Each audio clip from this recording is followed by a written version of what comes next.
증후군을 해결하는 키워드가 어디에 있느냐. 그 예전에 마이클 잭슨이라는 양반이 맨 인 더 미러라고 노래를 불렀거든요. 거울 속의 나에서부터 시작이 된다. 이렇게 얘기를 했어요. 결국 한의원에서도 도와줄 수 있고 주변에서 모든 사람들이 다 도와줄 수 있는데 이건 그냥 도와주는 겁니다. 내가 해야 돼요, 사실.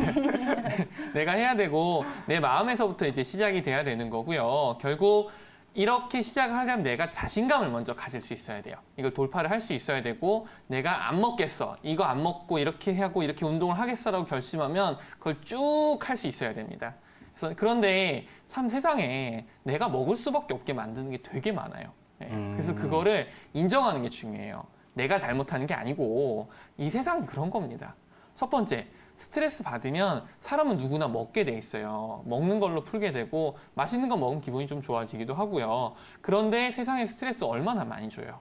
잘 안 빠지는 사람들이 있어요. 영업하시고 일 많이 하시고 이런 직장인분들, 남자분들 잘 안 빠지고요. 그리고 아기 키우는 엄마들 안 빠집니다. 아기 키우다가 스트레스 받은 거 결국에 밤에 좀 먹으면 우리 몸이 저장이 싹 되고 잘 안 빠지고요. 이런 스트레스들을 사회가 줘서 내가 살찌는 거고 내가 지금 이 순간에서 최대한 열심히 하겠다 생각을 하시면 되고요. 약물 먹고 계셔서 안 빠지시는 분들이 있어요. 어떤 혈당약 같은 경우에는 대사증후군은 조절한다고 투여를 하지만 살을 안 빠지게 하는데도 좀 악영향이 있고요. 정신과 약들도 그런 작용들이 있고요. 이 외에도 뭐 알파 차단제, 베타 차단제, 뭐 기타 여러 등등 약이 있습니다만 양약을 먹고 살이 안 빠지시는 분도 있어요. 그리고 영양 자체가 과도한데요. 이 가짜 식욕을 만든 이놈의 세상이 좀 대단합니다. 뭐 여러 가지 TV에서 나오는 광고나 이런 것들도 음식에 대한 게 많이 있어요. 그래서 지금 시청하고 계신 채널은 굉장히 좋은 채널입니다. 좋은 채널이고요. 가짜 1인분도 되게 많아요. 우리가 식당 가서 먹는 음식들이나 이런 것들도 햄버거나 이런 것들 옛날엔 햄버거 크기가 훨씬 더 작았다 그러거든요. 네. 세상이 지나면서 이게 점점점 이렇게 올라가고 이렇게 됐던 거고 과자나 이런 것들 딱 빼서 이렇게 딱 보시면 보이실 거예요. 그 1회 제공량이라고 적혀 있죠. 맞아요. 근데 우리는 그게 네. 다 전부 다 그 지금 한 번에 먹어야 되는 것처럼 생각을 하잖아요. 그렇죠. 근데 과자 보면 한 봉지 딱 뜯어보면 5회 제공량. 이걸 5번 나눠 먹으라는 거야? 이상합니다. 그래서 1회에 대한 용량 자체도 잘못돼 있고 어쨌든 이 영양적으로 가짜 식욕이 굉장히 많고요. 우리 사회가 좌식 사회예요. 그래서 저도 이렇게 앉아있지만 계속 앉아있게 만듭니다. 항상 차를 타고 다니게 만들고 어딘가에 앉아있게 만들고 앉아서 컴퓨터로 뭘 해서 다 이제 주문을 할 수 있는 세상이고 밖에 나가지 않아도 되게 편리하게 해주는 것들이 너무 많아요. 그리고 호르몬 문제도 있어요. 옛날에는 비만이 문제가 안 됐던 이유 중에 하나가 그 나이가 들고 지금 이제 시청자분처럼 50대 되면 사실 할아버지 되는 거거든요. 조선시대에는. 그때는 살이 찔 수도 없는 거고 이미 다 골아있고 이렇게 되는데 지금은 50대도 청년이랑 다를 바가 없습니다. 그렇죠. 그런데 이미 그때가 되면 남성 호르몬, 여성 호르몬이 떨어지고 그러면 우리 몸 안에서 복부의 지방을 쌓이지 않게 막아주던 남성 호르몬과 여성 호르몬이 제 역할을 못하고 바깥쪽에 있던 지방, 팔다리에 있던 애들이 다 이제 배로 다 기어 들어가면서 배만 볼록 나오게 되는 그리고 내장 지방이 많아지면서 대사증후군이 만들어집니다. 이것도 어느 정도 어쩔 수 없는 부분이에요. 또 내가 대사량 자체가 낮아지기 때문에 똑같이 밥을 먹어도 나이가 들게 되면 당연히 찌게 됩니다. 보통 10년에 2.5kg씩은 그냥 찔 수 있어요. 그래서 이런 부분을 일단 인정하셔야 돼요. 그 상황에서 내가 즐겁고 행복하게 잘 해나갈 수 있다는 핵심을 딱 잡아주시면 되고요. 잘할 수 있다는 걸 일단 믿어주시면 됩니다. 그리고 스트레스 꼭 풀어주셔야 돼요. 그래서 운동을 스트레스 해소의 방법으로 잡아주셔야 됩니다. 술 드시고 음식 먹고 이걸로 풀면 어떻게 돼요? 대사증후군 계속 반복됩니다. 그게 아니고 내가 즐겨하고 재밌어하는 운동을 찾으셔야 돼요. 등산이면 등산, 아니면 헬스면 헬스, 아니면 필라테스면 필라테스, 요가면 요가. 뭐든지 다 좋아요. 나는 운동 싫어. 밖에 나가기 싫어. 나 좀만 하면 지쳐. 집에서 5분씩 맨손으로라도 하세요. 충분히 도움이 많이 됩니다. 그렇게 되고 다이어트를 도와주는 사람들과 가까이 하시는 게 좋습니다. 한의원도 좋고요. 주변에 나랑 친한 친구들도 좋고요. 그룹을 같이 지으세요. 서로 간에 건강 관리를 해주고 잘 챙겨 먹었는지 이런 것들 확인을 잘 해주시면 되고요. 건강한 식단 만드는 데에 대해서 정성을 들이셔야 됩니다. 이제는 내가 먹는 것이 나로 돌아가는 거고요. 그리고 여성분들이 제일 중요한 게 있어요. 여성분들은 탈재지 현상이라는 게 있습니다. 내가 한번 이렇게 식단을 잘 지키다가 한번 망했어요. 그러면 어떻게 하시냐면 나 이제 끝났어 라는 생각을 가지고 옛날 습관으로 그대로 돌아가세요. 다시 또 왕창 드시고 그리고 한의원에 오셔서 원장님 죄송합니다. 이 경우가 굉장히 많아요. 네. 근데 이거는 어떻게 해결하셔야 되냐면 한 번 잘 안 됐어도 긍정적으로 생각을 하셔야 됩니다. 실제로 제가 치료를 해보다 보면 한의원에서 관리받는 게 좋은 게 체중을 재보면 이렇게 내가 한 번 실수했어도 체중이 증가하지 않은 경우가 굉장히 많고요. 그때도 한약 자체가 빨리 이게 흡수 안 되고 대변으로 빠질 수 있도록 도와주는 급할 때 먹을 수 있는 약들이 있어요. 그런 약들을 통해서 관리하시면 금방 내 실수 고칠 수 있으니까 한 번의 실수로 내가 계속 만들어오고 있던 좋은 습관 놓치지 마시기 바랍니다.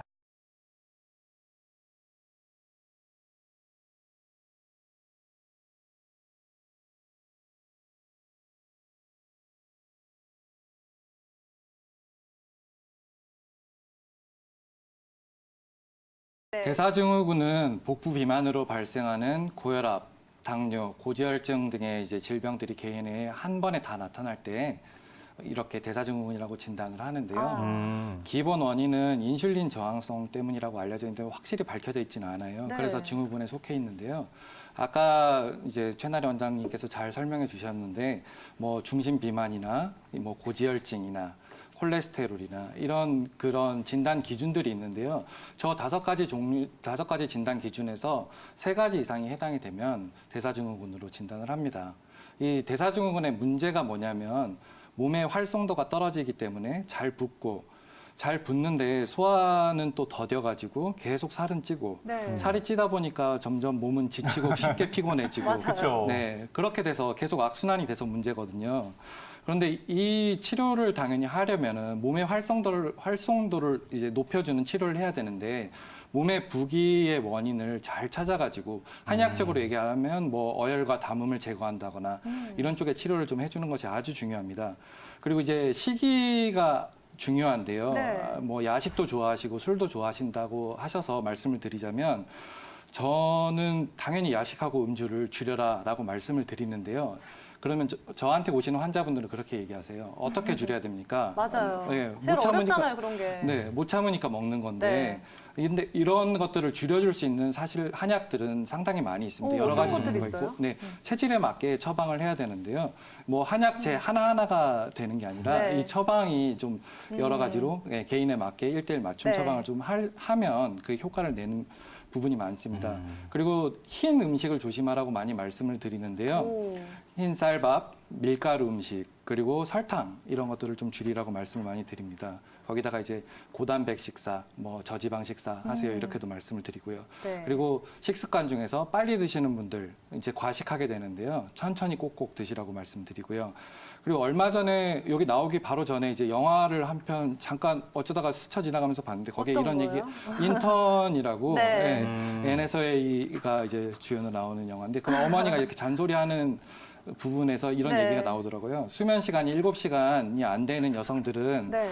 그런 더 많이 자는 여성들보다 살이 찔 확률이 38%나 높다고. 아, 네, 근데 실제로 그렇거든요. 그래서 수면 시간을 좀 이렇게 유지하고 규칙적으로 생활하시는 게 아주 중요합니다. 그래서 마음껏 내가 먹고 싶은 걸 먹는데 그러면서도 살을 빼줄 수 있는 한약은 없는데요. 내가 열심히 노력하고 있는데 빼줄 수 있는 한약들은 안 빠지고 있는데 도와줄 수 있는 한약들은 사실 많거든요. 네. 그래서 가까운 한의원에서 생활 습관도 좀 개선하시고 한약 처방 받으시면 좋을 것 같습니다. 네. 저 같은 네네. 경우는 이제 각각에 맞게 처방을 쓰는데요. 네. 예를 들어서 뭐 커피가 도움이 되는 분들도 아, 있고요. 진짜요? 네. 뭐 다른 분들은 뭐 어떤 아까 말씀하신 뭐 차, 네, 뭐 차요. 둥글레 차나 뭐 이런 류의 차들이 도움이 되시는 분들도 있고요. 근데 이런 음식으로 해결하시려고 했을 때는 상당히 어려운 부분들이 많은 것 같고요. 사실은 거기에 대해서 맞게 자기에 맞는 체질에 맞는 한약을 처방받는 게 가장 중요한 것 같습니다.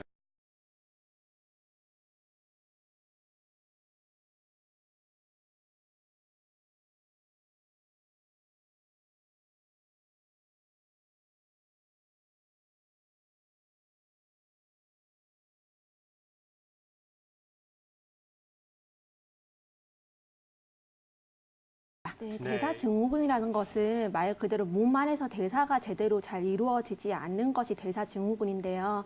이제 그 대표적으로 당대사가 잘 이루어지지 않아서 고혈당이 있거나 아니면 혈압이 제대로 유지되지 않아서 고혈압이 있거나 혹은 이제 지질 대사가 제대로 이루어지지 않아서 고지혈증이 있거나 이제 이런 것들을 그 여러 질환이 한 개인에게서 동시에 나타나는 것을 대사증후군이라고 하는데 이게 진단할 때의 기준이 있습니다. 어떤 기준이 있느냐?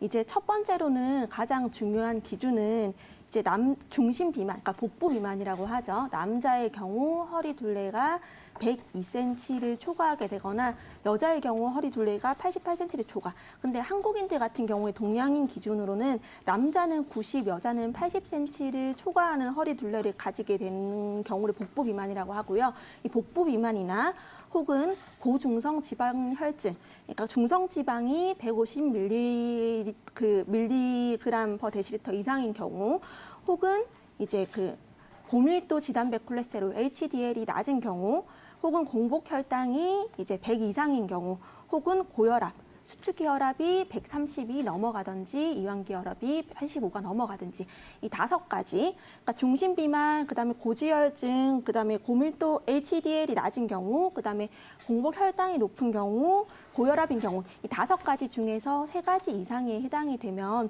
대사증후군이라고 진단을 할 수가 있겠는데요. 이 대사증후군의 증상은 대부분은 무증상이고 이제 고혈당이 많이 심해질 경우에는 이제 그 당뇨병 증상이 나타나게 됩니다.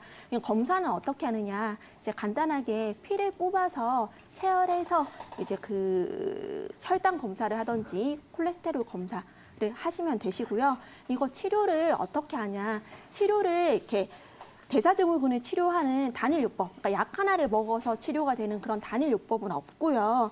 식이요법이나 운동요법, 그러니까 전체적으로 섭취하는 칼로리를 줄이고 이제 규칙적으로 꾸준히 운동하고 해서 생활 습관 개선을 통해서 가장 중요한 것은 적정 체중을 유지하는 것이 가장 중요합니다. 근데 시청자분의 경우 지금 고지혈증이 있어서 식이 조절을 해야 되는데 쉽지가 않다고 하셨는데 사실 본인도 알고 계시다시피 음주하고 야식하고 하면서 아무리 몸에 좋은 한약재 먹어봐야 이제 별 도움이 안 되고요. 조금 이제 야식도 줄이고 음주도 줄이고 기름진 거 조금 줄이고 하면서 같이 복용하시면 좋은 한약재에 대해서 몇 가지 알려드리겠습니다.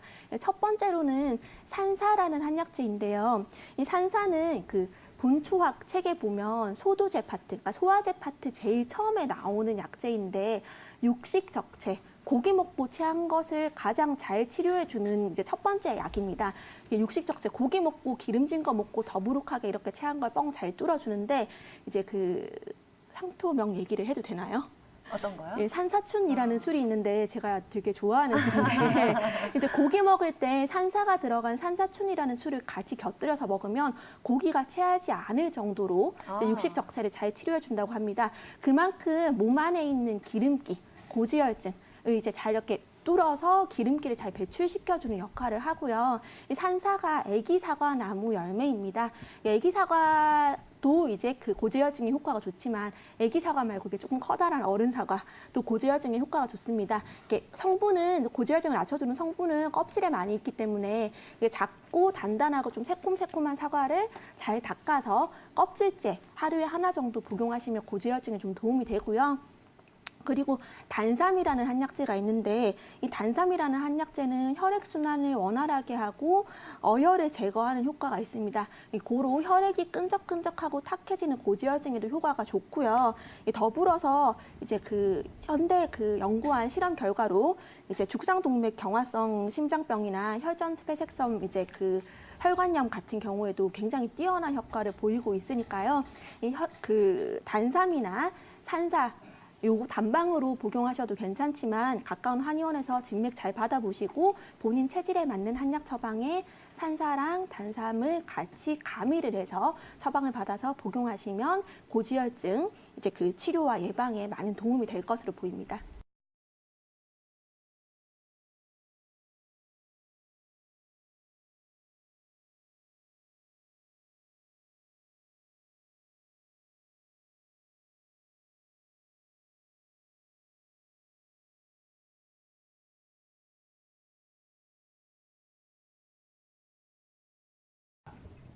건강검진을 하게 되면 네. 이제 대사증후군이라는 진단으로 오시는 분들이 굉장히 많습니다. 그렇죠. 30대 이상의 성인분들에게 있어서 3명 중 1명꼴로 나타나는 게 바로 대사증후군인데요. 네. 대사증후군의 진단 기준을 보면 굉장히 촘촘합니다.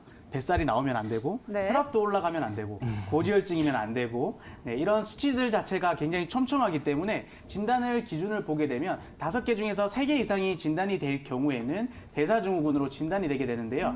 우리가 고혈압인 경우에는 이제 수치를 많이들 알고 계시죠. 140에서 90으로 알고 계십니다. 근데 대사증후군 같은 경우에는 130에서 지금 85로 잡아놨습니다. 네. 바로 이 경우가 뭐냐면 여러 가지에 해당될 경우 그만큼 위험도가 증가하기 때문에 적절한 관리가 더 중요하다는 것을 의미하는 것인데요.